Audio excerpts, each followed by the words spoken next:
कृष्ण कृष्ण हरे राम राम राम हरे हरे हरे कृष्णा कृष्ण कृष्ण हरे हरे हरे राम राम राम हरे हरे हरे कृष्णा कृष्ण कृष्ण हरे हरे हरे राम राम हरे हरे हरे कृष्णा कृष्ण कृष्ण हरे हरे हरे राम राम हरे हरे हरे कृष्णा कृष्ण कृष्ण हरे हरे हरे हरे हरे राम हरे राम राम राम हरे हरे हरे कृष्णा कृष्ण कृष्ण हरे हरे हरे राम राम राम हरे हरे हरे कृष्णा कृष्ण कृष्ण हरे हरे हरे राम राम राम हरे हरे हरे कृष्णा हरे कृष्ण माताजी प्रणामम हरे कृष्णा എല്ലാവർക്കും പ്രണാമം ഹരേ കൃഷ്ണ ഹരേ കൃഷ്ണ ഹരേ കൃഷ്ണ ഓം നമോ ഭഗവതേ വാസുദേവായ ഓം നമോ ഭഗവതേ വാസുദേവായ ഓം അജ്ഞാനതിമിരാന്ധസ്യ ജ്ഞാനാഞ്ജനാശലാകയ ചക്ഷുരുന്മീലിതം യേന തസ്മൈ ശ്രീഗുരവേ നമഃ നമോ വിഷ്ണുപാദായ കൃഷ്ണപ്രേഷ്ഠായ ഭൂതലേ ശ്രീമതേ ഭക്തിവേദാന്ത സ്വാമിനിധി നാമിനേ നമസ്തേ സാരസ്വതേ ദേവേ ഗൗരവാണി പ്രചാരിണേ നിർവിശേഷ ശൂന്യവാദി പാശ്ചാത്യദേശതാരിണേ ജയ ശ്രീ കൃഷ്ണ ചൈതന്യ പ്രഭു നിത്യാനന്ദ ശ്രീ അദ്വൈത ഗദാധര ശ്രീവാസാദി ഗൗര ഭക്തവൃന്ദ ഹരേ കൃഷ്ണ കൃഷ്ണ കൃഷ്ണ ഹരേ ഹരേ ഹരേ രാമ രാമ രാമ ഹരേ ഹരേ ഹരേ കൃഷ്ണ നിഗമകൽപതരോർഗളിതം ഫലം സുഖമുഖാമൃതദ്രവ സംയുതം പിബത ഭാഗവതം രസമാലയം മുഹുരഹോ രസികാ ഭുവി ഭാവുകാഃ നാരായണം നമസ്കൃത്യം നരം ചൈവ നരോത്തമം ദേവീം സരസ്വതീം വ്യാസം തതോ ജയമുദിരയേത് നഷ്ടപ്രായേഷു ഭദ്രേഷു നിത്യം ഭാഗവത സേവയ ഭഗവതേ ഉത്തമ ശ്ലോകേ ഭവതി നൈഷ്ടകി കൃഷ്ണായ വാസുദേവായ ദേവകീ നന്ദനായ ച നന്ദഗോപകുമാരായ ഗോവിന്ദായ നമോ നമഃ ഹരേ കൃഷ്ണ കൃഷ്ണ കൃഷ്ണ ഹരേ ഹരേ ഹരേ രാമ രാമ രാമ ഹരേ ഹരേ ഹരേ കൃഷ്ണ ശ്രീ രാധാ ഗോവിന്ദ് ടെമ്പിൾ ഇസ്കോൺ മാംഗ്ലൂരിന്റെ ഭാഗവത ക്ലാസ്സിലേക്ക് എല്ലാവർക്കും സ്വാഗതം. ഹരേ കൃഷ്ണ എല്ലാവർക്കും പ്രണാമം. हरे कृष्ण माताजी प्रणामम ഹരേ കൃഷ്ണ മാതാജി പ്രണാമം മാതാജി. ഹരേ കൃഷ്ണ ഹരേ കൃഷ്ണ എല്ലാവർക്കും പ്രണാമം. അധ്യായം 7 ഹരേ കൃഷ്ണ എല്ലാവർക്കും പ്രണാമം. ഹരേ കൃഷ്ണ അധ്യായം 7 ദ്രോണപുത്രൻ ശിക്ഷിക്കപ്പെടുന്നു. 7ാമത്തെ അധ്യായം നമ്മൾ ഇന്നലെ തുടങ്ങി. അതിൽ 3 ശ്ലോകം നമ്മൾ കണ്ടു. 4ാമത്തെ ശ്ലോകം കുറച്ച് വെച്ച് നമ്മൾ നിർത്തി അല്ലെ. അപ്പൊ ഇന്നലെ നമ്മൾ 3 ശ്ലോകത്തിൽ എന്താ പറഞ്ഞത്? അധ്യായം 7 എന്താണ് നമ്മൾ കണ്ടിട്ടുണ്ടായിരുന്നത്? ഒന്നാമത്തേത് വ്യാസമഹർഷി നാരദമുനിയിൽ നിന്ന് സർവ്വം ശ്രവിച്ചതിന് ശേഷം വ്യാസദേവൻ എന്ത് ചെയ്തെന്ന് ശൗനക ഋഷി സുഗതഗോസ്വാമിയോട് ചോദിക്കുന്നു. ചോദിക്കുന്നു കഴിഞ്ഞിട്ട് രണ്ടാമത്തെ വേദങ്ങളുമായി ഗാഠബന്ധമുള്ള സരസ്വതി നദിയുടെ പശ്ചിമ തീരത്ത് ശ്യാമപ്രസാദത്തിലെ ആശ്രമം ഋഷിമാരുടെ അതീന്ദ്രിയ കർമ്മങ്ങളെ ഉജ്ജീവിപ്പിക്കുന്നെന്ന് പറയണം. ബദരീ വൃക്ഷങ്ങളാൽ ഫലം ചെയ്യപ്പെട്ട ആ സ്ഥലത്ത് സ്വന്തം ആശ്രമത്തിൽ വ്യാസമഹർഷി പവിത്രാർത്ഥം ജലസ്പർശനത്തിന് ശേഷം ധ്യാനിക്കാൻ ഉപേക്ഷിനായി. പിന്നെ ഭൗതികതയുടെ യാതൊരു ലാഞ്ചനവുമില്ലാതെ ഭക്തിയുടെ സേവനത്തിൽ അനുനയിപ്പിച്ച് പരിപൂർണ നിയതനാക്കും വഴി അദ്ദേഹം തന്റെ മനസ്സിനെ ഏകാഗ്രമാക്കിക്കൊണ്ട് ഭഗവാന്റെ പൂർണ്ണ നിയന്ത്രണത്തിലുള്ള ബഹിരംഗ ശക്തി സമേതം ഭഗവാനെ ദർശിച്ചു. ഹരേ കൃഷ്ണ. അപ്പൊ അങ്ങനെ 3 ശ്ലോകങ്ങള് നമ്മൾ ഇന്നലെ കണ്ടത്. ഹിരൺമായേണ പാത്രേണ ഭഗവാന്റെ മൂടുപടത്തിന്റെ കാഞ്ചന ദീപ്തി അത് പറഞ്ഞിന് പ്രത്യേകം. അത് തൊട്ട് എടുക്കേണ്ടത് തോന്നുന്നു അല്ലെ? അത് തൊട്ടെടുക്കണ്ട.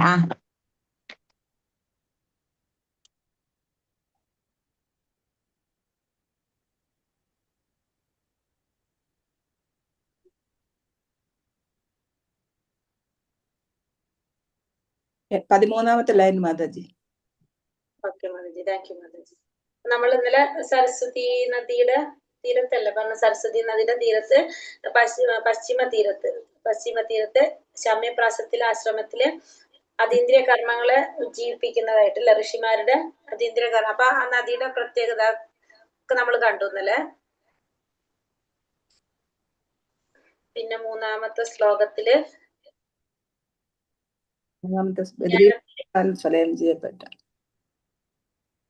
ധ്യാനത്തില് ഉപവിഷ്ടനാവാണ് അല്ലെ. ആരാണ്? ബദരി വൃക്ഷങ്ങളാൽ വലയം ചെയ്യപ്പെട്ട സ്വന്തം സ്ഥലത്തില് മൂന്നാമത്തെ ശ്ലോകത്തിൽ അങ്ങനെ പറയുന്നു.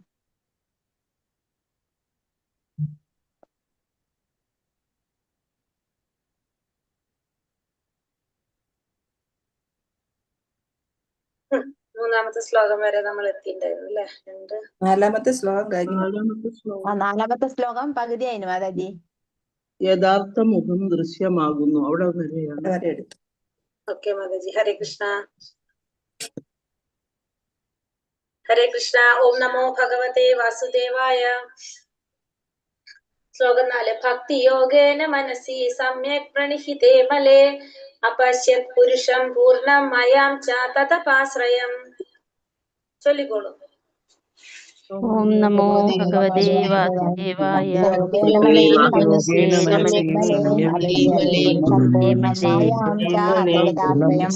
മായാം ച തദപാശ്രയം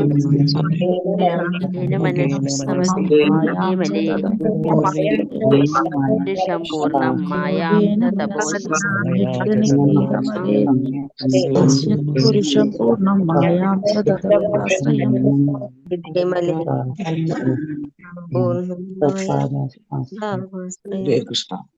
ഹരേ കൃഷ്ണ. ഇന്നലെ വായിച്ചത് നമ്മളെ ശ്ലോകം വായിച്ചു. ബാക്കി ഇന്നലെ വിവർത്തനം വായിച്ചു, മീനിങ് പറഞ്ഞു. ഇനി അടുത്ത് തുടങ്ങാം നമുക്ക്. ഹരേ കൃഷ്ണ. അപ്പൊ ഇന്നലെ നമ്മൾ പറഞ്ഞു നിർത്തിയത് എവിടെയായിരുന്നു? നമ്മൾ പറഞ്ഞു ഭക്തിയിലൂടെ മാത്രമേ ഭഗവാനെ സാക്ഷാത്കരിക്കാനായിട്ട് സാധിക്കുള്ളൂ അല്ലെ. പരമദിവ്യോത്തമ പുരുഷനായ ഭഗവാനെ പൂർണ്ണമായിട്ടും സാക്ഷാത്കരിക്കാൻ സാധിക്കണമെങ്കിൽ നമുക്ക് എന്ത് വേണം? ഭക്തിയിലൂടെ, ഭക്തി സേവന പ്രക്രിയയിലൂടെ മാത്രമേ സാധിക്കുള്ളൂ എന്നുള്ളത് നമ്മൾ ഇതില് ഫസ്റ്റ് പറഞ്ഞു. ഭഗവത്ഗീതയിലും അത് സ്ഥിരീകരിച്ചിട്ടുണ്ടെന്ന് പറഞ്ഞു. ഭഗവാന്റെ ധാമത്തിലേക്ക് പ്രവേശിക്കാനായിട്ട് ആ പരിപൂർണ ജ്ഞാനം നേടിയാൽ മാത്രമേ സാധിക്കുള്ളൂ എന്നുള്ളതും കണ്ടു. പിന്നെ പറഞ്ഞു വ്യാസദേവൻ എന്തിനാണ് പറഞ്ഞത്? എന്ത് ഫോക്കസ് ചെയ്യുന്നില്ല എന്ന് പറഞ്ഞത്? പൂർണ്ണ ദർശനമായതല്ലാത്തത് കൊണ്ട്, അതായത് ബ്രഹ്മജ്യോതിസിന് അല്ലെ, പരിപൂർണ എന്താ പറഞ്ഞ ശ്രീ വ്യാസദേവനെ പരമദിവ്യോത്തമ പുരുഷനും അദ്ദേഹത്തിന്റെ കർമ്മങ്ങളിന്മേലുള്ള അതീന്ദ്രിയ ധ്യാനത്തിൽ നിമഗ്നനായി ഉപദേശിച്ചു. പരിപൂർണമായ ദർശനമല്ലാത്തത് കൊണ്ട് ജ്യോതിസിന്, അതായത് ബ്രഹ്മ തേജസ്സിന് അല്ലെങ്കിൽ ബ്രഹ്മത്തിന് ആര് ശ്രദ്ധ അർഹിക്കുന്നതായിട്ട് ശ്രദ്ധിക്കുന്നതായിട്ട് വ്യാസമഹർഷി അതിനധികം ഫോക്കസ് ചെയ്തില്ല ബ്രഹ്മത്തിന്. പരമദിവ്യോത്തമ പുരുഷനാണ് പൂർണ്ണമായ ദർശനമെന്ന് ഭഗവത്ഗീതയിൽ സ്ഥിരീകരിച്ചിട്ടുണ്ട്. വാസുദേവ സർവമിതം ഉപനിഷത്തുകളിലും ഇത് സ്ഥിരീകരിക്കുന്നു. അപ്പൊ ഉപനിഷത്തുകളിലും ഇത് തന്നെയാണെന്ന് പറയുന്നുണ്ട്. വാസുദേവനാണ് സർവമായിട്ടുള്ളതെന്ന് പറയുന്നുണ്ട്. അതായത് പരമദിവ്യോത്തമ പുരുഷനായ വാസുദേവൻ അവ്യക്തഗത ബ്രഹ്മമെന്ന ഹിരൺമയേന പാത്രേണ മൂടുപടത്തിന്റെ കാഞ്ചന ദീപ്തിയാൽ ആവരണം ചെയ്യപ്പെട്ടിരിക്കുന്നുവെന്നും ഭഗവാന്റെ കൃപയാൽ ആ മൂടുപടം നീക്കം ചെയ്യപ്പെടുമ്പോൾ പരിപൂർണ നിരപേക്ഷ സത്യത്തിന്റെ യഥാർത്ഥ മുഖം നിങ്ങൾക്ക് പരിചയം ഉണ്ടാവും അല്ലെ? ലെവൽ 3 പഠിച്ചവർക്ക്.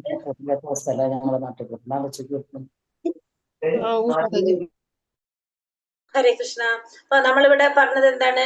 പരമദിവ്യോത്തമ പുരുഷനായ വാസുദേവൻ അവ്യക്തിഗത ബ്രഹ്മം എന്ന ഹിരൺമയേന പാത്രേണ. ഈ വരി നമുക്ക് ഓർമ്മയുണ്ടോ? എവിടെയെങ്കിലും കേട്ടിട്ടുണ്ടോ? മൂന്നാമത്തെ ലെവല് പഠിച്ചവര്, ഈശോപനിഷത്ത് പഠിച്ചവര് കേട്ടിട്ടുണ്ടോ?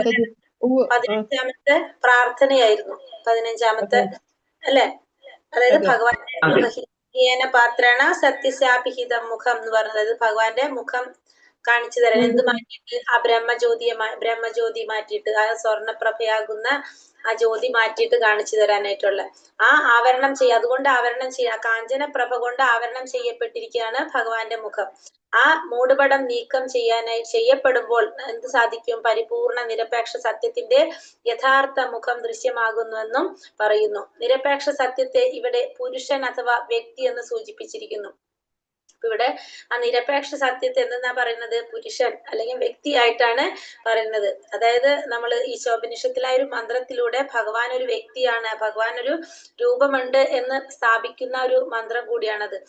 എന്താണ് പറയുന്നത്? കാരണം ഈ അവ്യക്തിഗതവാദികള് ഭഗവാന് രൂപമില്ല, ഒരു പ്രകാശമാണ് ഭഗവാൻ എന്ന് പറയുന്നവരുടെ അവർക്ക് കൊടുക്കുന്ന ഒരു മറുപടിയാണ് ഇത് ഈശോപനിഷത്തിൽ പറയുന്ന ആ 15ാമത്തെ മന്ത്രം. കാരണം ഭഗവാന്റെ മുഖം കാണിക്കാനായിട്ടാണ് ആവശ്യപ്പെടുന്നത്, പ്രാർത്ഥിക്കുന്നത് അല്ലെങ്കിൽ ആഗ്രഹം പറയുന്നത്. എന്തുകൊണ്ടാണ്?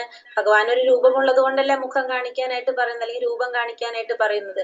അപ്പൊ ഭഗവാൻ ഒരു വ്യക്തിയായിട്ട് പറയുന്ന ഒരു മന്ത്രം കൂടിയാണത്. പുരുഷൻ അഥവാ വ്യക്തി എന്ന് സൂചിപ്പിക്കുന്നു.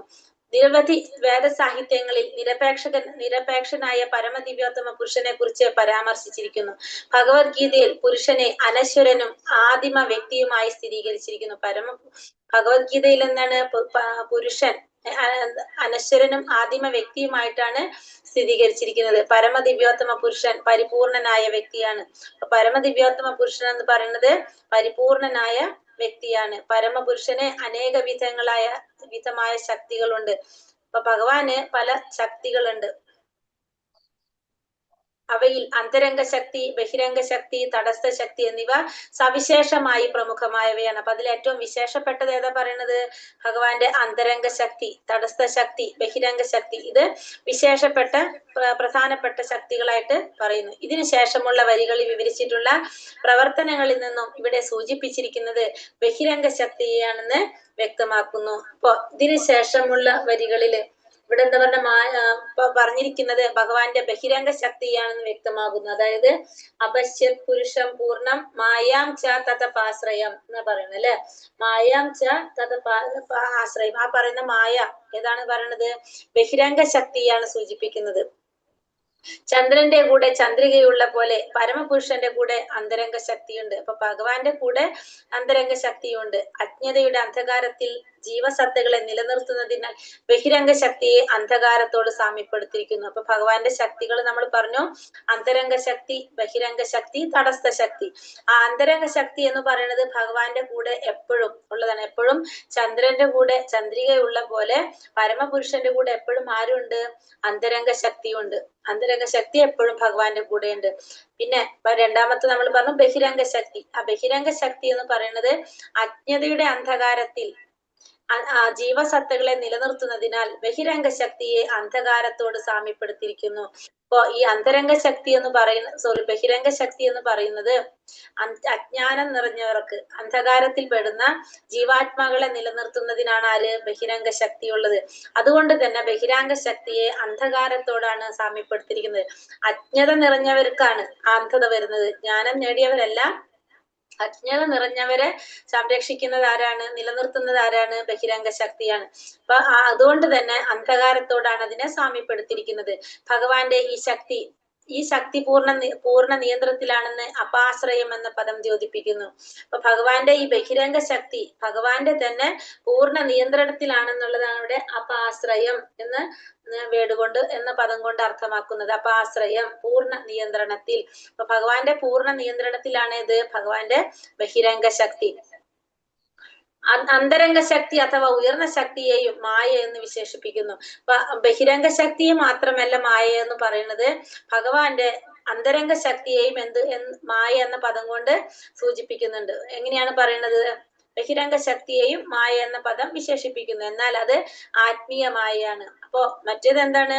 ഭൗതികമായ മായയാണ്. ഇതെന്താണ്? ആത്മീയമായ മായയാണ്. അന്തരംഗ ശക്തി എന്ന് പറയുന്നത് ആത്മീയമായ മായയാണ്, അഥവാ പരമധാമത്തിൽ പ്രദർശിപ്പിക്കുന്ന ശക്തിയാണ്. പരമമായ ധാമത്തിൽ പ്രദർശിപ്പിക്കുന്ന ശക്തിയാണ് അന്തരംഗ ശക്തിയായിട്ടുള്ള മായ എന്ന് പറയുന്നത്. എപ്പോൾ ഒരാൾ ഈ അന്തരംഗ ശക്തിയുടെ അഭയത്തിൻ കീഴിലാവുന്നുവോ അപ്പോൾ ഭൗതിക അജ്ഞതയുടെ അന്ധകാരം തൽക്ഷണം നശിപ്പിക്കപ്പെടുന്നു. അപ്പൊ എപ്പോഴാണോ അന്തരംഗ ശക്തിയുടെ അഭയത്തിൻ കീഴിൽ ഒരു വ്യക്തി വരുന്നത്, അപ്പൊ മുതൽ എന്തില്ലാതാകാണ്?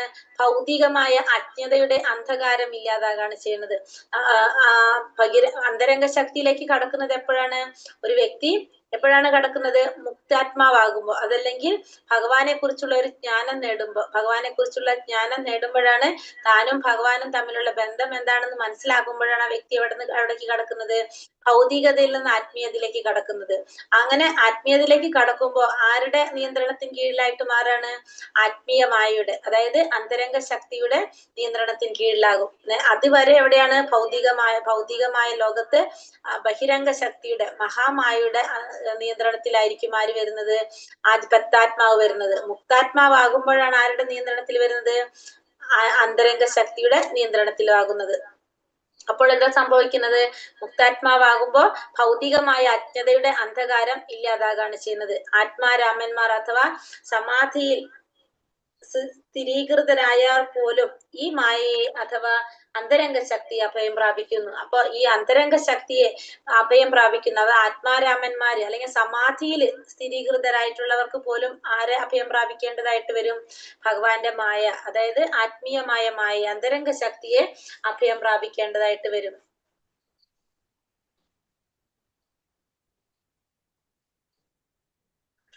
ഭക്തിയുടെ സേവനം അഥവാ ഭക്തിയോഗം അന്തരംഗ ശക്തിയുടെ കൃത്യമാണ്. അപ്പൊ ഭക്തിയുടെ സേവനം അല്ലെങ്കിൽ ഭക്തിയോഗം എന്ന് പറയുന്നത് ആരുടെ കയ്യിലാണ്? അന്തരംഗ ശക്തിയുടെ നിയന്ത്രണത്തിലുള്ളതാണ് ഭക്തിയോഗം അല്ലെങ്കിൽ ഭക്തിയുടെ സേവനം എന്ന് പറയുന്നത്. അതുകൊണ്ട് തന്നെ മഹാത്മാക്കൾ എല്ലാവരും, അതീന്ദ്രിയവാദികൾ എല്ലാവരും ആരെ അഭയം പ്രാപിക്കേണ്ടതാണ്? ഈ അന്തരംഗ ശക്തി അഭയം പ്രാപിക്കേണ്ടത്. നമ്മളും ഹരേ കൃഷ്ണ മഹാമന്ത്രം ജപിക്കുമ്പോ ആ ഹരേ കൃഷ്ണ മഹാമന്ത്രത്തില് നമ്മൾ പ്രാർത്ഥിക്കുന്നത് എന്താണ്? ഹരേ കൃഷ്ണ മഹാമന്ത്രത്തിന്റെ അർത്ഥം എന്താണ്?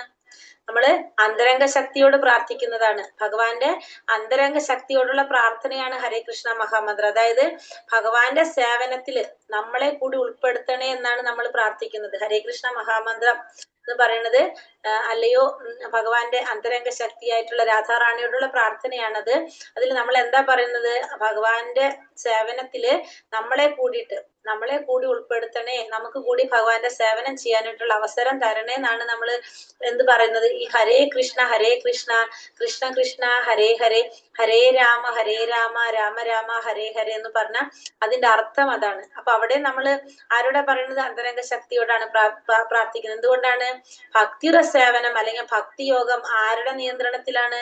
അന്തരംഗ ശക്തിയുടെ നിയന്ത്രണത്തിലാണ്. ആത്മീയതയുടെ പ്രദീപ്തിയിൽ അന്ധകാരത്തിന് നിലനിൽപ്പില്ലാത്തതുപോലെ ഭൗതിക ശക്തിക്ക് അഥവാ താഴ്ന്ന ശക്തിക്ക് അവിടെ സ്ഥാനമില്ല. അപ്പൊ ഈ ആത്മീയതയുടെ പ്രദീപ്തിയിൽ അന്ധകാരത്തിന് നിലനിൽപ്പില്ലാത്ത പോലെ ഭൗതിക ശക്തിക്ക് എവിടെ സ്ഥാനം ഇല്ല? ഈ ഭക്തിയുടെ സേവനം നടക്കുന്നത് എവിടെയാണ്? ഭഗവാന്റെ ആത്മീയ ലോകത്ത്. അവിടെ ആർക്ക് സ്ഥാനമില്ല? അന്തരംഗ ശക്തിക്ക് മാത്രമേ സ്ഥാനമുള്ളൂ. ഭൗതിക ശക്തിക്ക്, അതായത് ഭഗവാന്റെ ബഹിരംഗ ശക്തിക്ക് അവിടെ സ്ഥാനമില്ല. അത്തരം അന്തരംഗ ശക്തി അവ്യക്തിഗത ബ്രഹ്മത്താൽ പ്രാപ്തമാകുന്ന ആത്മീയ ആനന്ദത്തെക്കാളേറെ ശ്രേഷ്ഠമാണ്. അത്തരം അന്തരംഗ ശക്തി എന്ന് പറയുന്നത് അവ്യക്തിഗത ബ്രഹ്മതത്വത്താൽ പ്രാപ്തമാകുന്ന ആത്മീയ ആനന്ദത്തെക്കാൾ ശ്രേഷ്ഠമായിട്ടുള്ളതാണ് എന്ത്? അന്തരംഗ ശക്തി എന്ന് പറയുന്നത്. അവ്യക്തിഗത ബ്രഹ്മ തേജസ്സും പരമദിവ്യോത്തമ പുരുഷനായ ശ്രീകൃഷ്ണ ഭഗവാനിൽ നിന്നും നിസ്സരിക്കുന്നതാണെന്ന് ഭഗവത്ഗീതയിൽ പ്രസ്താവിക്കുന്നു. അപ്പൊ ബ്രഹ്മം എന്ന് പറയുന്നത് ആ ബ്രഹ്മ തേജസ്, അവ്യക്തിഗതമായിട്ടുള്ള ബ്രഹ്മ തേജസ്, അതായത് ഭഗവാന്റെ ആ പ്രകാശം ആരിൽ നിന്ന് തന്നെയാണ് അത് വരുന്നത്? പരമദിവ്യോത്തമ പുരുഷനായ ശ്രീകൃഷ്ണ ഭഗവാനിൽ നിന്ന് തന്നെ പ്രസരിക്കുന്നതാണ്, അത് നിസരിക്കുന്നതാണെന്ന് ഭഗവത്ഗീതയിലും പ്രസ്താവിച്ചിരിക്കുന്നു. വരും ശ്ലോകങ്ങളിൽ പ്രതിപാദിക്കുന്നത് പോലെ പരമപുരുഷൻ ശ്രീകൃഷ്ണ ഭഗവാൻ അല്ലാതെ മറ്റാരുമല്ല. അപ്പൊ പരമദിവ്യോത്തമ പുരുഷൻ ആരാണ്? ഭഗവാൻ ശ്രീകൃഷ്ണൻ, വാസുദേവ കൃഷ്ണനായിട്ടുള്ള ഭഗവാൻ കൃഷ്ണൻ തന്നെയാണ് ആ പരമപുരുഷൻ എന്ന് അല്ലാതെ വേറെ ആരുമല്ല എന്ന് ഇനി അടുത്ത ശ്ലോകങ്ങളിലൂടെ പ്രതിപാദിക്കുകയാണ്. ഹരേ കൃഷ്ണ. ശ്ലോകം 5. യയാ സമ്മോഹിതോ ജീവ ആത്മാനം ത്രിഗുണാത്മകം പരോപി മനുതേനാർത്ഥം തത്കൃതം ചാപി പദ്യത്തെ.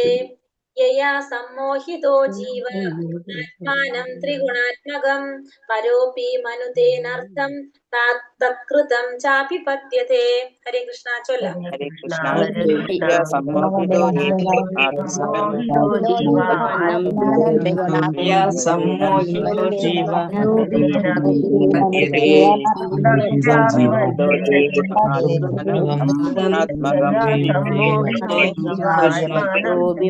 കൃതം ഹരേ കൃഷ്ണ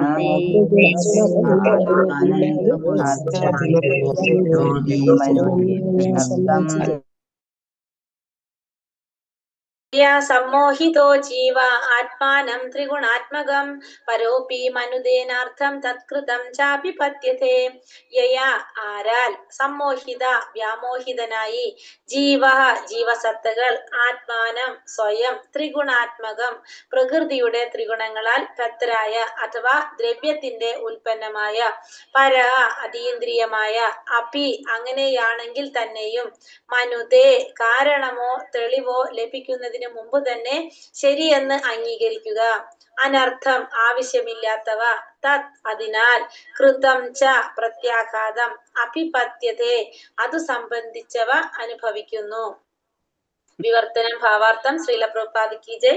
വിവർത്തനം ഭൗതിക പ്രകൃതിയുടെ ത്രിഗുണങ്ങൾക്ക് അതീതനാണെങ്കിൽ തന്നെയും ഈ ബഹിരംഗ ശക്തി നിമിത്തം ജീവസത്ത സ്വയം ഭൗതിക ഉൽപ്പന്നമാണെന്ന് ധരിക്കുകയും അപ്രകാരം ഭൗതിക ക്ലേശങ്ങളുടെ പ്രത്യാഘാതങ്ങൾക്ക് വിധേയനാവുകയും ചെയ്യുന്നു. അപ്പൊ ഇവിടെ എന്താ പറയണത്? ഭൗതിക പ്രകൃതിയുടെ ത്രിഗുണങ്ങൾക്ക് അതീതനാണെങ്കിൽ തന്നെയും ആരെ കുറിച്ചാണ് പറയുന്നത്? ഭൗതിക പ്രകൃതിയുടെ ത്രിഗുണങ്ങൾക്ക് അതീതനാണെങ്കിൽ തന്നെയും ഈ ബഹിരംഗ ശക്തി നിമിത്തം ജീവസത്ത സ്വയം ഭൗതിക ഉൽപ്പന്നമാണെന്ന് ധരിക്കുകയും അപ്രകാരം ഭൗതിക ക്ലേശങ്ങളുടെ പ്രത്യാഘാതങ്ങൾക്ക് വിധേയനാവുകയും ചെയ്യുന്നു. അപ്പൊ ആരെ കുറിച്ചാ പറയണത്? ജീവാത്മാക്കളെ കുറിച്ചാ പറയണത് അല്ലെ. അപ്പൊ ഈ ജീവാത്മാവ് ശരിക്കും എങ്ങനെയാണ്? ഭൗതിക പ്രകൃതിയുടെ ത്രിഗുണങ്ങൾക്ക് അതീതനാണ്. നമുക്കറിയാം ജീവാത്മാവ് എങ്ങനെയാണ്? ജീവാത്മാവ് അജനാണ്, നിത്യനാണ്, ശാശ്വതനാണ്. ഭഗവാനിൽ പറയുന്ന കുറെ ഗുണങ്ങൾ ആർക്കുണ്ട്? ജീവാത്മാക്കൾക്കുണ്ട് അല്ലെ. ആനന്ദമയനാണ് ജീവാത്മാവും. എങ്ങനെയാണ്? ആനന്ദമയനാണ്, അജനാണ്, നിത്യനാണ്, ശാശ്വതനാണ് ജീവാത്മാവും. ഗുണത്തില് ഭഗവാന് തുല്യമാണ്, പക്ഷെ അളവിലാണ് വ്യത്യാസം. നമുക്കറിയാവുന്നതാണ്. ഭഗവാന്റെ തന്നെ അംശമാണ്. ഭഗവാന്റെ ശക്തികള് ആർക്കുണ്ട്? ജീവാത്മാക്കൾക്കുണ്ട്. പക്ഷെ ഇവിടെ എന്താ പറഞ്ഞത്? അപ്പൊ ത്രിഗുണങ്ങൾക്ക് അതീതനാണ് ശരിക്കും എന്ത്? ജീവാത്മാവ്. ഭൗതിക പ്രകൃതിയുടെ ത്രിഗുണങ്ങൾക്ക് അതീതനാണ്. പക്ഷെ എന്താണ്? ഈ ബഹിരംഗ ശക്തി നിമിത്തം ജീവസത്ത സ്വയം ഭൗതിക ഉൽപ്പന്നമാണെന്ന് ധരിക്കുന്നു. പക്ഷെ അത് സ്വയം എന്ത് വിചാരിക്കാണ്? ഭൗതികമായ ഉൽപ്പന്നമാണെന്ന് ധരിക്കും. അപ്രകാരം ഭൗതിക ക്ലേശങ്ങളുടെ പ്രത്യാഘാതങ്ങൾക്ക് വിധേയനാവുകയും ചെയ്യും. അപ്പൊ അതുകൊണ്ട് തന്നെ ഈ ജീവാത്മാക്കള് ഇങ്ങനെയൊക്കെ ആണെങ്കിൽ കൂടി ആ ജീവാത്മാക്കൾക്ക് എന്താ സംഭവിക്കുന്നത്? ഈ ഭൗതിക ശക്തിയുടെ അല്ലെങ്കിൽ ബഹിരംഗ ശക്തി നിമിത്തം അത് ഭൗതിക ഉൽപ്പന്നമാണെന്ന് ധരിച്ച് അപ്രകാരം ഭൗതിക ക്ലേശങ്ങളുടെ പ്രത്യാഘാതങ്ങൾക്ക് വിധേയനാവാണ് ചെയ്യുന്നത്. ഭാവാർത്ഥം ശ്രീല പ്രഭുപാദ് കി ജയ്. ഭൗതികവാദികളായ ജീവാത്മാക്കളുടെ ദുരിതങ്ങൾക്കു മൂലഹേതുവും അത് സ്വീകരിക്കേണ്ടതായ പരിഹാര മാർഗങ്ങളും പ്രാപ്തമാകേണ്ട ആത്യന്തികമായ പരിപൂർണതയെക്കുറിച്ചും ഇവിടെ പറഞ്ഞിരിക്കുന്നു. അപ്പൊ ഭൗതികവാദികളായ ജീവാത്മാക്കളുടെ ദുരിതങ്ങൾക്കുള്ള മൂലകാരണം എന്തുകൊണ്ടാണ് മൂലകാരണം വന്നിരിക്കുന്നത്? നമുക്കറിയാം. ഈ ഭൗതിക പ്രകൃതിയിലേക്ക് വരുമ്പോ അതെന്താണ്? ഈ പ്രകൃതിയുടെ ഗുണങ്ങൾ അതിനെ സ്വാധീനിക്കുന്നു. അതാണ് ജീവാത്മാക്കളുടെ ദുരിതങ്ങൾക്കുള്ള മൂലകാരണം. പിന്നെ അതിന് സ്വീകരിക്കേണ്ടതായിട്ടുള്ള പരിഹാര മാർഗങ്ങള്, പ്രാപ്തമാക്കേണ്ട ആത്യന്തിക പരിപൂർണത, ഇതിനെ കുറിച്ചൊക്കെയാണ് ഇവിടെ പറഞ്ഞിരിക്കുന്നത്. അപ്പൊ ജീവാത്മാക്കളുടെ മൂലകാരണം, ദുരിതങ്ങൾക്കുള്ള മൂലകാരണം, പിന്നെ അതേപോലെ തന്നെ അതിന് സ്വീകരിക്കേണ്ട പരിഹാര മാർഗങ്ങള്, പിന്നെ അതേപോലെ തന്നെ അതിന് പ്രാപ്തമാക്കേണ്ട പരിപൂർണത, ആത്യന്തികമായ പരിപൂർണതയെ കുറിച്ചുമാണ് ഇവിടെ പറഞ്ഞിരിക്കുന്നത്. ഇവയൊക്കെ ഈ സവിശേഷ ശ്ലോകത്തിൽ പ്രതിപാദിക്കുന്നു. ഇതൊക്കെയാണ് ഈ ശ്ലോകത്തില് പറഞ്ഞിരിക്കുന്നത്. ജീവാത്മാവ് വ്യവസ്ഥാപിതമായി ഭൗതിക പഞ്ചര ബന്ധങ്ങൾക്ക് അതീതനാണ്. എന്നാൽ അവൻ ഇപ്പോൾ ഭൗതിക ശക്തിയാൽ തടവിലാക്കപ്പെട്ടിരിക്കുന്നു. ആകയാൽ താൻ ഭൗതിക ഉൽപ്പന്നങ്ങളിൽ ഒന്നാണെന്ന് അവൻ സ്വയം വിചാരിക്കുന്നു. മാത്രമല്ല ഈ അപവിത്ര ബന്ധത്താൽ ഭൗതിക പ്രകൃതിയുടെ ഗുണങ്ങൾക്ക് വിധേയനായി പരിശുദ്ധനായ ആത്മീയ സത്ത ഭൗതിക ക്ലേശങ്ങൾ അനുഭവിക്കുന്നു. ജീവാത്മാവ് സ്വയം ഭൗതിക ഉൽപ്പന്നമാണെന്ന് തെറ്റിദ്ധരിക്കുന്നു. ഭൗതിക ഉപാധികളുടെ സ്വാധീനതയിലുള്ള ജീവാത്മാവിന്റെ പ്രസ്തുത തലതിരിഞ്ഞ ചിന്തയും വികാരവും ഇച്ഛയുമെല്ലാം അവന് സ്വാഭാവിക മായയല്ല. അപ്പൊ ഇവിടെ എന്താ പറയുന്നത്? ജീവാത്മാവ് എന്താണ് പറഞ്ഞത്? ഈ ശ്ലോകത്തിൽ പറയുന്നത് ഇവയൊക്കെ സവിശേഷ ശ്ലോകത്തിൽ പ്രതിപാദിച്ചിരിക്കുന്നു. ജീവാത്മാവ് വ്യവസ്ഥാപിതമായിട്ട് ഭൗതിക പഞ്ചര ബന്ധങ്ങൾക്ക് അതീതനാണ്. ശരിക്കും ജീവാത്മാവ് എങ്ങനെയാണ്? ഈ ഭൗതികമായിട്ടുള്ള ബന്ധനങ്ങളിൽ നിന്നെല്ലാം അതീതനാണ് ജീവാത്മാവ്. നമ്മൾ പറഞ്ഞു ജീവാത്മാവിന്റെ ഗുണങ്ങള്. പക്ഷെ എന്താണ് സംഭവിക്കുന്നത്? ഭൗതിക ശക്തിയാൽ തടവിലാക്കപ്പെടാണ് ആര്? ജീവാത്മാവ്. ഈ ഭൗതിക പ്രകൃതിയിലേക്ക് വരുമ്പോൾ ആ ഭൗതിക പ്രകൃതിയുടെ ശക്തിയാൽ തടവിലാക്കപ്പെട്ടാണ് ജീവാത്മാവ്. അതുകൊണ്ട് തന്നെ താൻ ഭൗതികമായ ഉൽപ്പന്നങ്ങളിൽ ഒന്നാണെന്ന് സ്വയം ആര് വിചാരിക്കാണ്? ജീവാത്മാവ് വിചാരിക്കാണ്. നമ്മള് പറയുന്നുണ്ട് അല്ലെ, ജീവാത്മാവ് തെറ്റായിട്ട് ചിന്തിക്കാണ്. ഭഗവത്ഗീതയിലെ ശ്ലോകങ്ങളിൽ പറയുന്നുണ്ട്, ജീവാത്മാവ് വിചാരിക്കാണ് താനാണ് കർമ്മങ്ങളെല്ലാം ചെയ്യുന്നത്. പ്രകൃതി ക്രിയമാണാനി ഗുണൈ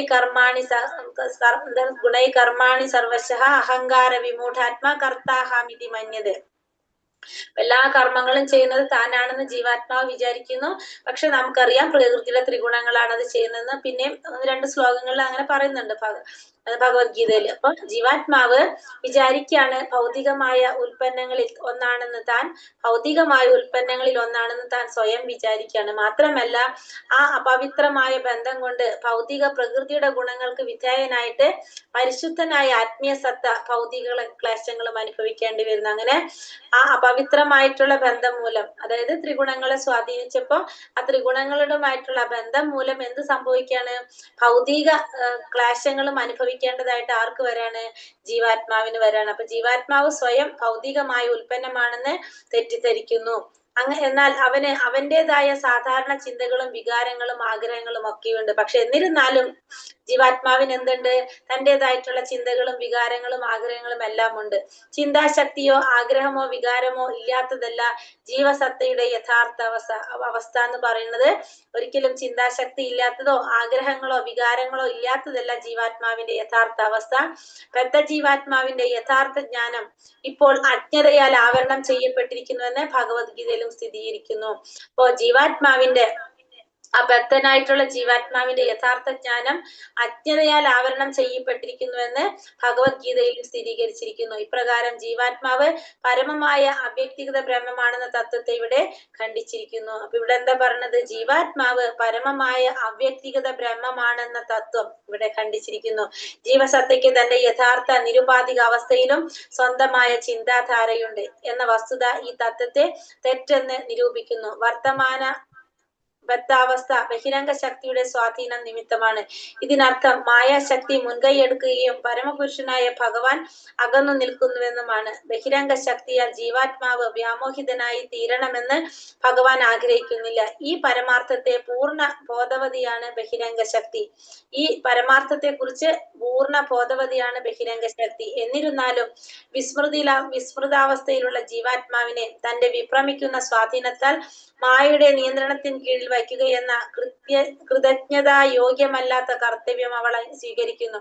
മായാശക്തിയുടെ കർത്തവ്യത്തിൽ ഭഗവാൻ ഇടപെടാറില്ല. കാരണം ജീവാത്മാക്കളുടെ പുനരുദ്ധാരണത്തിന് മായാശക്തിയുടെ അത്തരം നിർവഹണങ്ങൾ അനിവാര്യമാണ്. മറ്റൊരു വ്യക്തിയാൽ സ്വന്തം മക്കൾ ശിക്ഷിക്കപ്പെടുന്നത് സ്നേഹമുള്ള ഏതൊരു പിതാവും ഇഷ്ടപ്പെടുകയില്ല. എങ്കിൽ തന്നെയും അദ്ദേഹം തന്റെ അനുസരണയില്ലാത്ത മക്കളെ അനുസരണയുള്ളവരാക്കി തീർക്കാൻ കർക്കശനായ ഒരാളുടെ ശിക്ഷണത്തിൽ വിടുന്നു. ഇപ്പൊ ഇവിടെ എന്താ പറഞ്ഞത്? നമ്മള് ജീവസത്തയുടെ യഥാർത്ഥ അവസ്ഥ എന്ന് പറയുമ്പോ എന്താണ്? ആഗ്രഹമോ ചിന്തയോ ശക്തിയോ ഇല്ലാത്തതല്ല ജീവാത്മാവിന്റെ അവസ്ഥ എന്ന് പറയുന്നത്. ജീവാത്മാവിന്റെ യഥാർത്ഥ ജ്ഞാനം ഇപ്പോൾ അജ്ഞതയാൽ ആവരണം ചെയ്യപ്പെട്ടിരിക്കുകയാണ്. അപ്പൊ ഭൗതിക പ്രകൃതിയിലേക്ക് വരുമ്പോ എന്താണ്? ആ ജീവാത്മാവിന്റെ യഥാർത്ഥ ജ്ഞാനം ആ അജ്ഞത കൊണ്ട് ആവരണം ചെയ്യപ്പെട്ടിരിക്കുന്നു എന്ന് ഭഗവത്ഗീതയിലും പറയുന്നുണ്ട്. ഇപ്രകാരം ജീവാത്മാവ് പരമമായ അവ്യക്തിഗത ബ്രഹ്മമാണെന്ന തത്വത്തെ ഇവിടെ ഖണ്ഡിച്ചിരിക്കുന്നു. അപ്പൊ ഇവിടെ എന്താണ് ഖണ്ഡിക്കുന്നത് അതിലൂടെ? ജീവാത്മാവിന് എന്തുണ്ട്? ജീവാത്മാവിന് ചിന്താശക്തിയുണ്ട്, ആഗ്രഹങ്ങളുണ്ട്, വികാരങ്ങളുണ്ട്. മാത്രമല്ല ജീവാത്മാവ് ഭൗതിക പ്രകൃതിയുടെ സ്വാധീനം കൊണ്ട് അതിന് അജ്ഞതയുടെ ആ ഒരു ആവരണം ചെയ്യപ്പെട്ടിരിക്കുകയാണ്. ആവരണം ചെയ്യപ്പെട്ടിരിക്കുകയാണെന്ന് ഭഗവത്ഗീതയിലും പറയുന്നുണ്ട്. അപ്പൊ ജീവാത്മാവ് ഇവിടെ എന്താണ് ഖണ്ഡിക്കുന്നത്? അവ്യക്തിഗത ബ്രഹ്മമാണെന്ന തത്വത്തെ. ആ ജീവാത്മാവും ഒരു അവ്യക്തഹിതമായിട്ടുള്ള ബ്രഹ്മമാണെന്ന തത്വത്തെയാണ് ഇവിടെ ഖണ്ഡിക്കുന്നത്. ജീവാത്മാവിന് അതായത് ജീവസത്തയ്ക്ക് തന്റെ യഥാർത്ഥ നിരുപാധിക അവസ്ഥയിലും സ്വന്തമായ ചിന്താധാരയുണ്ട് എന്ന വസ്തുത ഈ തത്വത്തെ തെറ്റെന്ന് നിരൂപിക്കുന്നു. അപ്പൊ ജീവാത്മാവിന് ഇങ്ങനെ എന്താ പറയണത്, തന്റെ യഥാർത്ഥ നിരൂപാധിക അവസ്ഥയിലും തന്റെ ആ യഥാർത്ഥ സ്ഥിതി മനസ്സിലാക്കാത്തൊരവസ്ഥയിലും എന്തുണ്ട്, അതിന് സ്വന്തമായിട്ടുള്ള ചിന്താധാരയുണ്ട് എന്ന വസ്തുത എന്താ പറയുക ബ്രഹ്മമാണെന്നുള്ള ആ അവ്യക്തിഗത ബ്രഹ്മമാണെന്നുള്ള ആ തത്വത്തെ തെറ്റെന്ന് നിരൂപിക്കുകയാണ് ചെയ്യുന്നത്. വർത്തമാന ബദ്ധാവസ്ഥ ബഹിരംഗ ശക്തിയുടെ സ്വാധീനം നിമിത്തമാണ്. അപ്പൊ വർത്തമാന കാലത്ത് ഈ വർത്തമാന സമയത്തുള്ള ബദ്ധാവസ്ഥ എന്തുകൊണ്ടാണ്?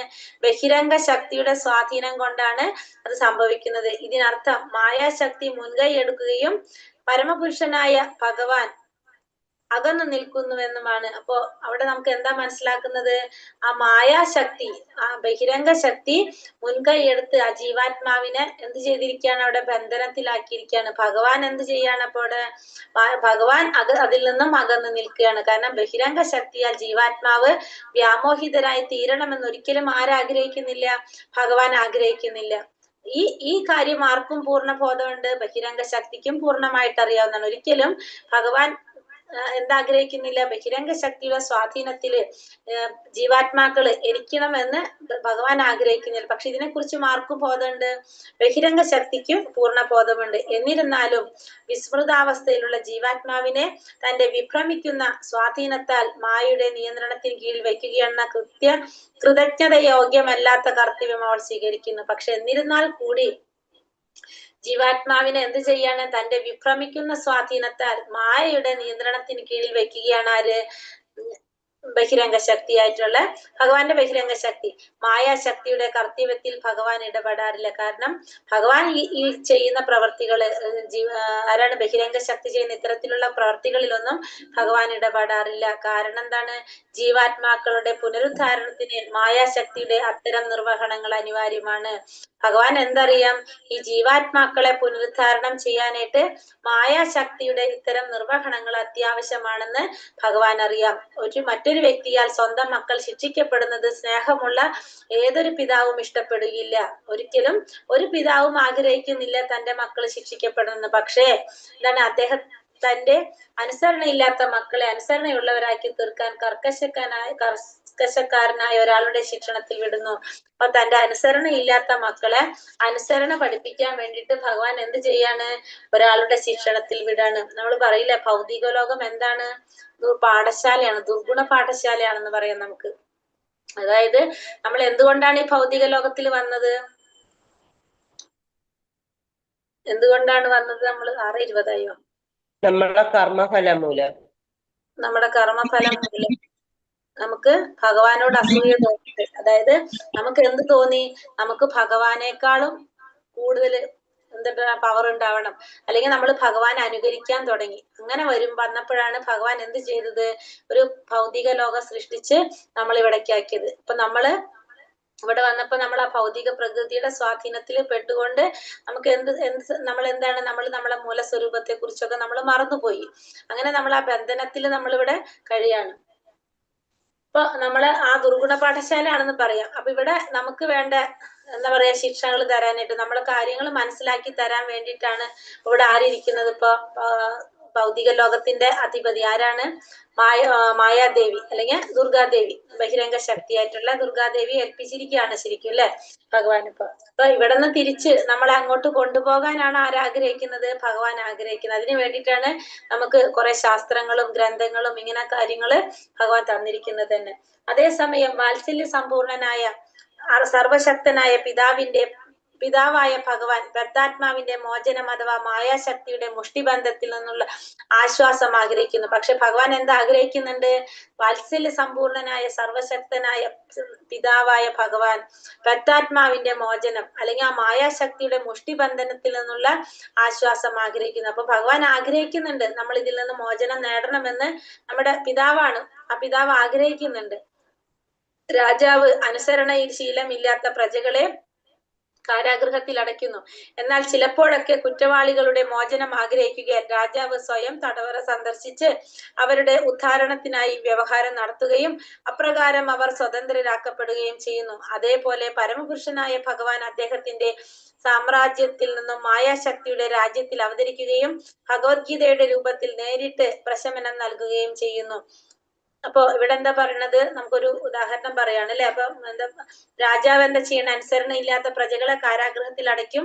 ചിലപ്പോഴൊക്കെ ആ കുറ്റവാളികൾക്ക് മോചനം കൊടുക്കാൻ വേണ്ടിയിട്ട് രാജാവ് എന്ത് ചെയ്യും, സ്വയം തടവറ സന്ദർശിച്ച് അവർക്ക് എന്ത് ചെയ്യും, അതിനുള്ള വഴികളൊക്കെ ചെയ്തു കൊടുക്കും. അങ്ങനെ അവരെ സ്വതന്ത്രരാക്കാനായിട്ട് സാധിക്കും. അതേപോലെ തന്നെ ഭഗവാൻ എന്ത് ചെയ്യും, ഭഗവാൻ ഇതേപോലെ തന്നെ ഇവരുടെ ഉദ്ധാരണത്തിനായിട്ട് ഭഗവാൻ എന്താ ചെയ്യണത്, അദ്ദേഹത്തിന്റെ സാമ്രാജ്യത്തിൽ നിന്നും മായാശക്തിയുടെ രാജ്യത്തില് അവതരിച്ച് ഭഗവാൻ എന്ത് ചെയ്യാണ്, ഭഗവാന്റെ സാമ്രാജ്യം അഗോലോക വൃന്ദാവനത്തിൽ നിന്ന് ഭഗവാൻ എവിടേക്ക് വരാണ്, ഈ ഭൗതിക ലോകത്തിൽ ഭഗവാൻ അവതരിക്കും. അങ്ങനെ ഭഗവാൻ അവതരിച്ചിട്ട് എന്താ ചെയ്യുന്നത്, ഭഗവാൻ രാജ്യത്തിൽ അവതരിക്കുകയും ഭഗവത്ഗീതയുടെ രൂപത്തിൽ നേരിട്ട് പ്രശമനം നൽകുകയും ചെയ്യുന്നു. അപ്പൊ ഭഗവാൻ എന്താ ചെയ്യുന്നത് ഇവിടെ, ഇതേപോലെ തന്നെ ഭഗവാൻ അവതരിക്കുകയാണ്. പരമപുരുഷനായിട്ടുള്ള ഭഗവാൻ ഈ ഭൗതിക ലോകത്തിൽ ഭഗവാൻ അവതരിച്ച് ഭഗവത്ഗീതയുടെ രൂപത്തിൽ നേരിട്ട് എന്ത് ചെയ്യാണ്, പ്രശമനം നൽകുകയും ചെയ്യുന്നു. നമുക്ക് നേരിട്ട് അവിടെയും എന്ത് തരാണ്, മോചനം തരാണ്. ഭഗവത്ഗീതയുടെ രൂപത്തിൽ മോചനം നൽകുന്നു. മായാശക്തിയുടെ വഴികളെ മറികടക്കുക അത്യന്തം പ്രയാസമാണെങ്കിൽ തന്നെയും ഭഗവാന്റെ പാതാരവിന്ദങ്ങളെ ശരണം പ്രാപിക്കുന്ന ഒരുവൻ പരമപുരുഷനായ ഭഗവാന്റെ ആജ്ഞയാൽ മോചിപ്പിക്കപ്പെടുമെന്ന് ഭഗവത്ഗീതയിൽ ഭഗവാൻ സ്വയം പ്രബോധിപ്പിക്കുന്നു. അപ്പോ ഈ മായാശക്തിയുടെ വഴികളെ മറികടക്കുക എന്ന് പറയുന്നത് വളരെ പ്രയാസമാണ്. പക്ഷെ ഭഗവാന്റെ പാതാരവിന്ദങ്ങളെ ശരണം പ്രാപിക്കാനായിട്ട് ഒരു ചെയ്തു കഴിഞ്ഞ ഒരു വ്യക്തിക്ക് ആ ഭഗവാന്റെ പരമപുരുഷനായ ഭഗവാന്റെ ആജ്ഞയാൽ മോചിപ്പിക്കപ്പെടുമെന്ന് ഭഗവത്ഗീതയില് ഭഗവാൻ സ്വയം പറയുന്നുണ്ട്. അപ്പൊ ഭഗവാന്റെ പാതാരവിന്ദങ്ങളെ ശരണം പ്രാപിക്കാൻ ഒരുവന് സാധിച്ചു കഴിഞ്ഞാൽ എന്ത് സാധിക്കും, അതുകൊണ്ട് അങ്ങനെ ഭഗവാന്റെ ആജ്ഞ കൊണ്ട് തന്നെ എന്ത് ചെയ്യാൻ സാധിക്കുന്ന പറഞ്ഞത്, മോചിപ്പിക്കാൻ സാധിക്കുമെന്നും ഭഗവത്ഗീതയിൽ പറയുന്നു. മായാശക്തിയുടെ വിഭ്രമിക്കുന്ന നടപടികളിൽ നിന്നും പ്രശമനം ലഭിക്കുന്നതിനുള്ള പരിഹാര മാർഗം ഈ ശരണാഗതിയാണ്. അപ്പൊ ഈ മായാശക്തിയിൽ നിന്ന് നമുക്ക് മോചനം നേടുന്നതിനുള്ള ഏറ്റവും നല്ല പരിഹാര മാർഗം എന്താണ്, ഭഗവാനെ ശരണാഗതി പ്രാപിക്കുക. ഭഗവാനെ ശരണാഗതി പ്രാപിക്കുക. നമ്മളെ ശരീരവും മനസ്സും ആത്മാവും എല്ലാം ഭഗവാനെ സമർപ്പിക്കുക. അതാണ് എന്ത് ശരണാഗതി പറയുന്നത്. അങ്ങനെ ഭഗവാന് ശരണാഗതി പ്രാപിക്കുന്നതിലൂടെ നമുക്ക് എന്തിൽ നിന്നും മോചനം കിട്ടും, മായാശക്തിയിൽ നിന്നും നമുക്ക് മോചനം ലഭിക്കും. സംസർഗത്തിന്റെ പ്രഭാവം അനുസരിച്ചാണ് ശരണാഗതിയുടെ പ്രക്രിയ പൂർണ്ണമാകുന്നത്. അപ്പൊ ശരണാഗതി നമുക്ക് എങ്ങനെയാ പൂർണ്ണമാകാൻ സാധിക്കുന്നത്, നമ്മുടെ സംസർഗത്തിന്റെ പ്രഭാവം അനുസരിച്ച്. അതായത് യഥാർത്ഥത്തിൽ പരമപുരുഷനായ ഭഗവാനെ സാക്ഷാത്കരിച്ച മഹാത്മാക്കളുടെ പ്രഭാഷണത്താൽ പ്രഭാവിതരായി ജനങ്ങൾ തന്റെ അതീന്ദ്രിയ ഭക്തിയുടെ സേവനത്തിൽ നിരതരാകുന്നുവെന്ന് ഭഗവാൻ പ്രബോധിപ്പിക്കുന്നു. ഭഗവാനെ കുറിച്ചുള്ള ശ്രവണത്തിന് ബദ്ധാത്മാവിന് അഭിരുചി ലഭിക്കുകയും അങ്ങനെ അപ്രകാരത്തിലുള്ള ശ്രവണത്തിലൂടെ മാത്രം ഒരാൾ ഭഗവാനോട് ആദരവ്, ഭക്തി, അഭിനിവേശം എന്നീ തലത്തിലേക്ക് ക്രമേണ ഉയർത്തപ്പെടുകയും ചെയ്യുന്നു. ശരണാഗതി മാർഗത്തിലൂടെയാണ് ഈ സമ്പൂർണ്ണ പ്രവർത്തനവും പൂർണ്ണമാകുന്നത്. ഇവിടെയും ഇത് തന്നെ സംഭവിക്കുന്നു. ഇവിടെയും ഇത് തന്നെയാണ്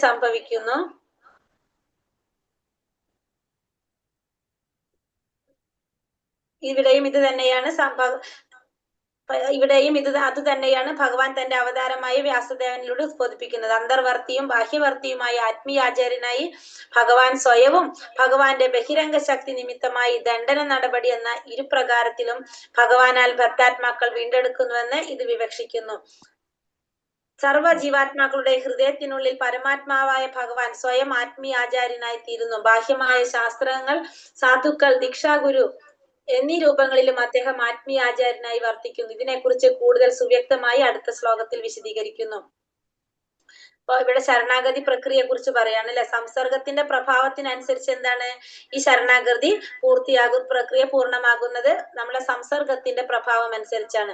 അതുകൊണ്ട് തന്നെ ഇപ്പൊ പരമപുരുഷനായ ഭഗവാനെ സാക്ഷാത്കരിച്ച മഹാത്മാക്കളുടെ പ്രഭാഷണങ്ങൾ പ്രഭാവിതരായി ജനങ്ങൾ തന്റെ അതീന്ദ്രിയ ഭക്തി സേനത്തിൽ നിരതരാകുന്നുവെന്ന് ഭഗവാൻ പ്രബോധിപ്പിക്കുന്നു. അപ്പൊ അതിനെന്താ ചെയ്യേണ്ടത്, നമ്മൾ പറഞ്ഞു സംസർഗത്തിന്റെ പ്രഭാവം അനുസരിച്ചാണ് നമുക്ക് എന്ത് കിട്ടുന്നത്, ശരണാഗതി പൂർണ്ണമാകുന്നത്. അപ്പൊ നമ്മൾ എന്ത് ചെയ്യണം, ഭഗവാനെ പ്രാപിച്ചു കഴിഞ്ഞിട്ടുള്ള അതീന്ദ്രിയ വാദികളുടെ അല്ലെങ്കിൽ ശുദ്ധ ഭക്തന്മാരുടെ മഹാത്മാക്കളുടെ പ്രഭാഷണങ്ങള് അതിൽ നിരതരായി കഴിഞ്ഞാൽ നമുക്ക് എന്ത് സാധിക്കും? ശരണാഗതി പൂർണ്ണമായിട്ട് പൂർണ്ണ സാക്ഷാത്കാരം നേടാനായിട്ട് സാധിക്കും. ശ്രവണം, ഭഗവാനെ കുറിച്ചുള്ള ശ്രവണത്തിന് ബദ്ധാത്മാവിന് അഭിരുചി ലഭിക്കുകയും അങ്ങനെ അപ്രകാരത്തിലുള്ള ശ്രവണത്തിലൂടെ മാത്രം ഭഗവാനോട് ആദരവ്, ഭക്തി, അഭിനിവേശം എന്നീ തലത്തിലേക്ക് ക്രമേണ ഉയർത്തപ്പെടുകയും ചെയ്യുന്നു. ഇവിടെ ഭഗവാൻ പറഞ്ഞത് എന്തിനെ കുറിച്ചാണ്? ഭാഗവതത്തെ കുറിച്ചാണ് പറയുന്നത് അല്ലെ. ഭഗവാനെ കുറിച്ചുള്ള ശ്രവണത്തിന് ബദ്ധാത്മാവിന് അഭിരുചി ലഭിക്കും. അപ്രകാരത്തിലുള്ള ശ്രവണത്തിലൂടെ ഭഗവാനോട് എന്താ സംഭവിക്കുന്നത്? ആദരവ്, ഭക്തി, അഭിനിവേശം ഈ തലത്തിലേക്ക് ക്രമേണ ഉയർന്നു വരാൻ സാധിക്കും. എന്തിലൂടെ? കാരണം എന്താണ്? ഭഗവാനെ സാക്ഷാത്കരിച്ച മഹാത് വ്യക്തികളുടെ പ്രഭാഷണങ്ങള് അതില് നമ്മള് നിരതരായി കഴിഞ്ഞിരുന്ന നമ്മള് ഭാഗവതത്തിൽ എന്താ പറയണത്? ഭഗവാനെ കുറിച്ചും ഭഗവാന്റെ ശുദ്ധ ഭക്തന്മാരെ കുറിച്ചും ഭഗവാനെ സാക്ഷാത്കരിച്ച ഭക്തന്മാരെ കുറിച്ചാണ് അതിൽ പറയുന്നത്. അപ്പൊ അതിന്റെ ശ്രവണം നമ്മൾ എന്തിനു സഹായിക്കാണ്? ഭഗവാനോടുള്ള ആദരവ്, ഭക്തി, അഭിനിവേശം ഈ തലത്തിലേക്ക് നമ്മൾ ഉയർത്താനായിട്ട് സഹായിക്കുന്നു. ശരണാഗതി മാർഗത്തിലൂടെയാണ് ഈ സമ്പൂർണ്ണ പ്രവർത്തനവും പരിപൂർണമാകുന്നത്. ഇത് പരിപൂർണമാകുന്നത് എന്തിലൂടെയാണ്? ശരണാഗതിയിലൂടെയാണ്. ഇവിടെയും അത് തന്നെയാണ് ഭഗവാൻ തന്റെ അവതാരമായ വ്യാസദേവനിലൂടെ ഉദ്ബോധിപ്പിക്കുന്നത്. അത് തന്നെയാണ് ഇവിടെ വ്യാസദേവനിലൂടെ ഭഗവാൻ ഉദ്ബോധിപ്പിക്കുന്നത്. അന്തർവർത്തിയും ബാഹ്യവർത്തിയുമായ ആത്മീയാചാര്യനായി ഭഗവാൻ സ്വയവും ഭഗവാന്റെ ബഹിരംഗ ശക്തി നിമിത്തമായ ദണ്ഡന നടപടി ഇരു പ്രകാരത്തിലും ഭഗവാനാൽ പ്രത്താത്മാക്കൾ വീണ്ടെടുക്കപ്പെടുമെന്ന് ഇത് വിവക്ഷിക്കുന്നു. അപ്പൊ ഭഗവാൻ നമ്മുടെ ഉള്ളിൽ ആരായിട്ടിരിക്കുന്നുണ്ട്? പരമാത്മാ രൂപത്തില് ചൈത്യ ഗുരുവായിട്ട് ഭഗവാൻ ഉണ്ട്. അങ്ങനെ ഭഗവാൻ നമുക്ക് എന്താണ്? ആത്മീയ ആചാര്യനായിട്ട് സ്വയം ഭഗവാൻ നമുക്ക് വേണ്ട നിർദ്ദേശങ്ങൾ തരാണ്.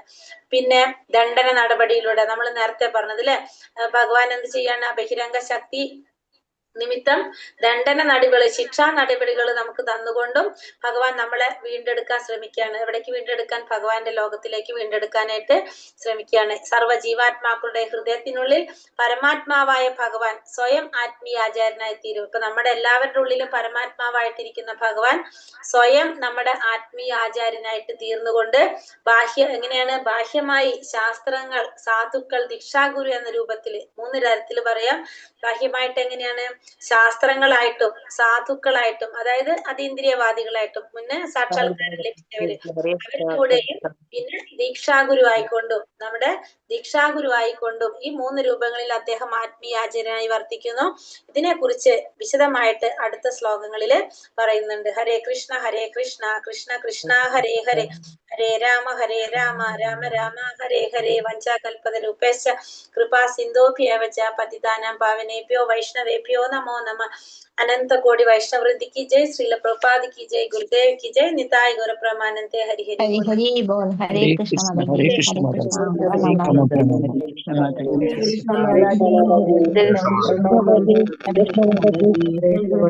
जी, हरे कृष्ण हरे कृष्ण माता जी। അത് വലിയൊരു പ്രവർത്തനമാണ് ഇതിൽ. ഇനിയുണ്ട് ഇതിന്റെ ഒരു പേജ് ഇനിയുണ്ട്, കുറെ ഇനി എന്തായാലും തീരില്ല. ഞാൻ സമയം ശ്രദ്ധിച്ചില്ല, അല്ലെങ്കിൽ ഞാൻ പകുതി വെച്ച് അവിടെ നിർത്തിയാൽ മതിയായിരുന്നു. ഹരേ കൃഷ്ണ. അപ്പൊ നമുക്ക് നാളെ ഹരേ കൃഷ്ണ മാതാജി. हरे कृष्ण हरे कृष्ण। ഹരേ